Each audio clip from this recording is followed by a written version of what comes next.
Bienvenue sur InfoLive TV, ici Dina Cohen, voici les titres de ce journal. À la veille des élections municipales dans les différentes villes du pays, le candidat orthodoxe pour la mairie de Jérusalem a émis des propos qui risquent de lui mettre à dos la population non religieuse de la ville. En effet, Meir Porush a affirmé que dans 10 ans, il n'y aura plus de non-religieux dans les mairies.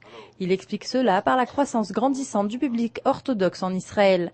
Questionné par la suite sur ses déclarations, il affirme qu'il a parlé du lien entre les publics nationaux religieux et orthodoxes et que dans 10 ou 15 ans, un non-religieux aura du mal à se faire élire à la mairie de Jérusalem, vu la population grandissante du public orthodoxe. En attendant, les habitants de Jérusalem ont jusqu'au 11 novembre pour décider si leur prochain maire portera une kippa ou non. Après 18 mois de campagne, les candidats démocrates et républicains entament lundi leur dernière journée avant le scrutin. Et le programme est chargé. Au menu pour John McCain, 7 meetings, dont un à minuit dans son fief de l'Arizona. De son côté, Barack Obama a 3 meetings à son programme. Cette dernière ligne droite avant le grand jour peut encore influencer les résultats des votes. Si Obama est considéré comme gagnant, McCain affirme encore montrer aux Américains ce qu'un comeback signifie.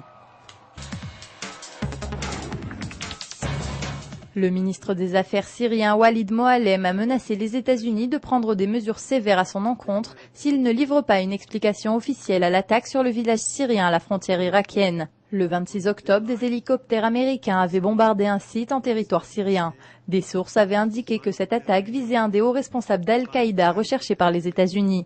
Cependant, aucune déclaration officielle n'a été publiée par le gouvernement américain. Selon un journal publié à Beyrouth, la Syrie a mobilisé quelques 3000 troupes et un armement lourd à proximité de sa frontière est avec le Liban. Selon des responsables syriens, l'intensification de la présence militaire syrienne le long de la frontière libano-syrienne a pour objectif d'empêcher la contrebande et renforcer le contrôle à la frontière. Cependant, des analystes du Moyen-Orient affirment qu'il peut s'agir d'une tentative syrienne de pénétrer au Liban et ainsi renforcer l'influence de Damas sur Beyrouth. La ministre israélienne des Affaires étrangères Tzipi Livni et le président de l'autorité palestinienne Mahmoud Abbas se rencontreront lors d'un sommet pour la paix en Égypte la semaine prochaine.